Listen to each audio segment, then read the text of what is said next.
Well, Amy Ray and Emily Sailors, or the Indigo Girls, have been singing that song for decades, and I wager that some of you have had it living somewhere in your heart for just as long, I'm guessing. Now, there's a very important line in there that kind of blows right by us if we're not listening with active ears. And so we're going to take a look at that this morning. We can take a look at that and one other thing the song has to teach us. And of course, I might weave in a little something on transcendentalism somewhere in the distance, but we'll see. So, okay, here's the line that kind of always just blows right by us, right? And you just heard the worship team sing this. So, darkness has a hunger that's insatiable, and lightness has a call that's hard to hear. Darkness has a hunger that's insatiable, and lightness has a call that's hard to hear. Let that settle for a moment, because I think it's one of the most honest theological statements written in the last 50 years, and it didn't come from a pulpit. It came from two women with guitars who were just trying to tell the truth about being alive. Darkness has a hunger that's insatiable, and lightness has a call that's hard to hear. Now, we are a people who carry that light, okay? A light that began in ancient questions, a light passed through philosophers and poets and dissenters, lots of dissenters for us, which is great. A light kindled by old friends like Emerson and Thoreau, and kept burning by congregations like this one and leaders like Reverend Sarah, who I know is watching us online. Hi, Reverend Sarah. This light is not safe or safety. This light is love choosing to stay open. And if we're being really honest with ourselves, which I hope we are this morning, we have to agree when the Indigo Girls remind us that the light has a call that's really difficult to hear, but not impossible. And that distinction is very, very important. We know this from our own lives, I think. Think about the last time you were deep, way deep in a season of grief or fear or an exhaustion so complete you couldn't name why you're so exhausted. What was easier in that moment? What was easier? Was it easier to reach toward the small, quiet, almost indistinguishable, but persistent voice saying that you are loved, you belong, and that there's still meaning here? Or was it easier to sink into the numbness the darkness offers, to close the door and let everything go quiet? See, the darkness doesn't demand courage. It doesn't ask you to show up. It doesn't require you to be vulnerable or hopeful or willing to be changed. It just says, come on in, it's easy here. Come on in. It's way easier here. And the hunger of it is that it is never satisfied. You give it an hour, and it wants an entire day. You give it your grief, and it wants all your joy. You give it your exhaustion, and it wants your sense of purpose. That's what insatiable means. Darkness has a hunger that's insatiable. There's no bottom to it. And yet, you knew there was an and yet coming, hopefully. And yet, the light keeps calling us. It keeps calling, faint, persistent, refusing to go silent. The question before us isn't whether the light exists. It's whether we're willing to do the work of listening for everything in our tired, frightened, very human nature is pulling us somewhere darker and easier. That's the work, I think. But here's what I want us to think about really carefully, because I think we get this part wrong once in a while. We tend to imagine the light as something we can find on our own. And the Indigo Girls, I think, are trying to tell us something with what they don't mention in the song, as well as that amazing line about darkness and light. Because if we look even closer at this song, in the two people who wrote it and sing it, we find tricky life truths begin to reveal themselves. For instance, nobody in Closer to Fine figures it out alone. This is important. They go to the doctor, to the mountains, to a philosopher, bless their hearts, to the children, to the bar, and it's in these relational spaces where they learn that there's actually nothing to learn about how to get closer to fine. There's nothing to learn about how to do that, except to live your life with as few troubling philosophical questions as possible. That's difficult. And obviously, or not so obviously, they land there together. It's not the Indigo girl who's responsible for closer to fine, it's the Indigo girls, plural. And then, they hand this discovery they've made to us. And when we listen, when we sit with these lyrics, these amazing lyrics, and all their songs are filled with these amazing lyrics, we're not just overhearing something private between two songwriters. We've stepped into the relational space. Notice I said that twice, 3 times now. We step into the relational space they have built. We bring ourselves to it. We start wondering what it means that the darkness has a hunger that's never satisfied, and that the light has a call that is really easy to miss. But now, of course, we need an example.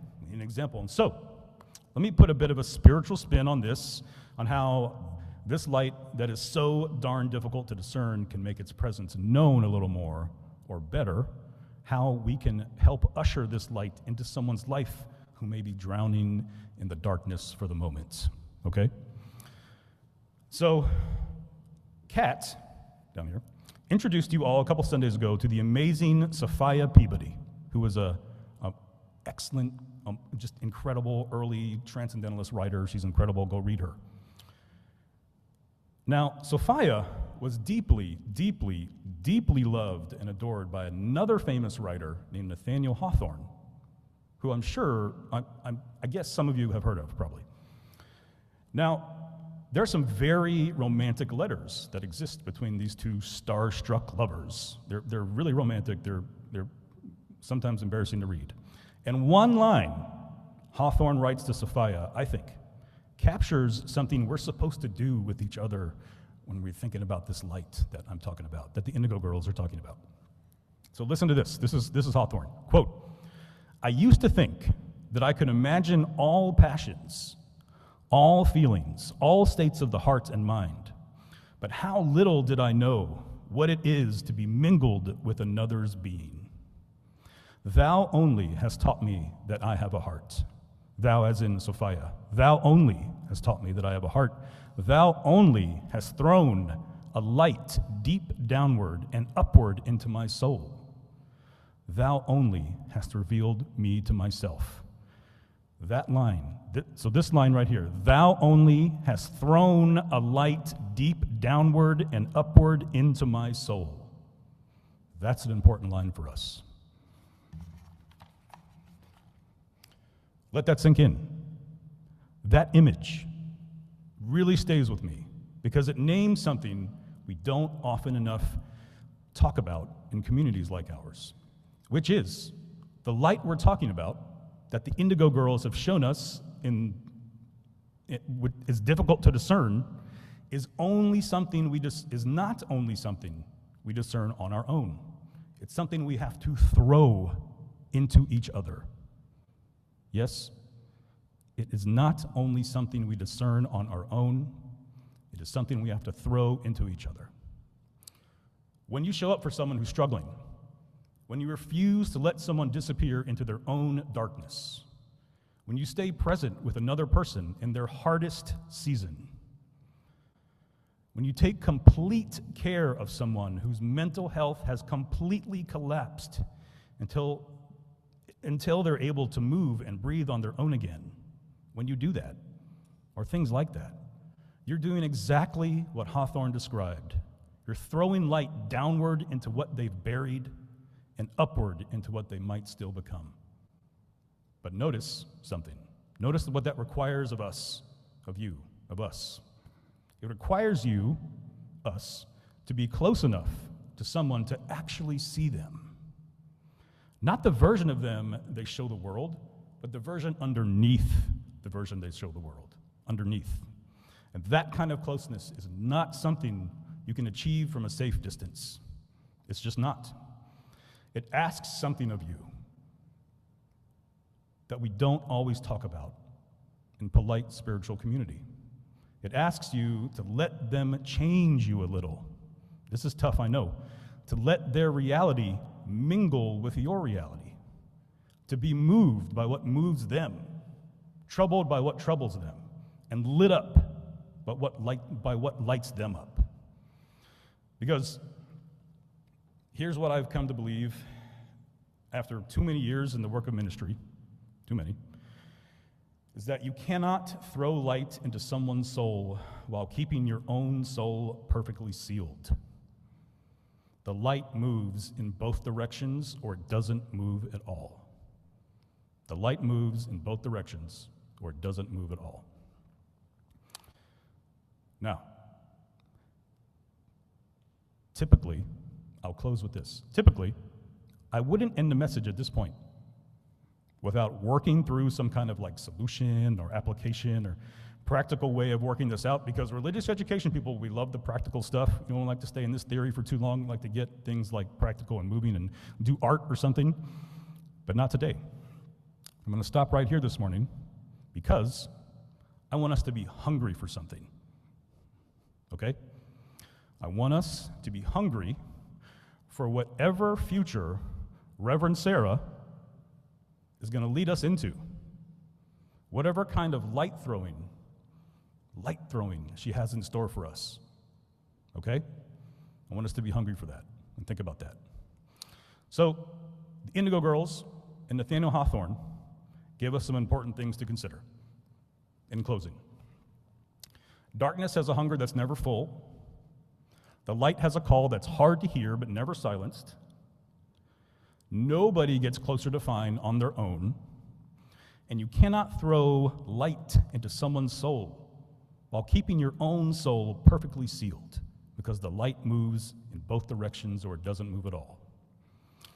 So the work we have to do, whatever form that takes, is not just to welcome each other, as important as that is, but it is to let each other in. Not to affirm one another's journeys from a comfortable distance, but to let our souls get tangled up with someone else's in a way that changes the shape of both of us. Okay, now here's my last line, then I'm done. Okay, this is important though. This congregation has the light, and it was meant to move between us. May it be so.